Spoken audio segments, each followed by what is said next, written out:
तो ये क्वेश्चन के देखो यहाँ भी गोटे त्रिकोणमितिर क्वेश्चन एसছে इन कहीचे sin square theta by 1 plus cos theta plus sin square theta by 1 minus cos theta रो वैल्यू केते हेबा बोली क्वेश्चन रे पचरेछे। इन देखो ऑप्शन माने देखो थीटा रो किछि भी वैल्यू ऊपर निर्भर नै करबार तो थीटा रो वैल्यू मैं जहां भी रखि पालनी मोर सुविधा रे तो मूल मेले जीव सरी हमर फेमस डायलॉग आमे जीरो रखमा किंतु तले जीरो नै आसबार कथा से चिंता करमा। तो आमे cos थीटा रो वैल्यू के एंता करमा जेंता जीरो हो जावा थीटा रो वैल्यू मैं 90 डिग्री बोली रखी देली तो cos 90 जीरो एटा भी cos 90 जीरो cos 90 रो वैल्यू जीरो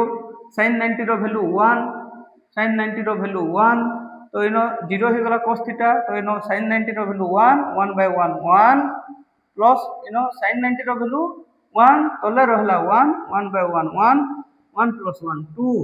और आंसर हे जिबा 2 ऑप्शन डी रे अछि ऑप्शन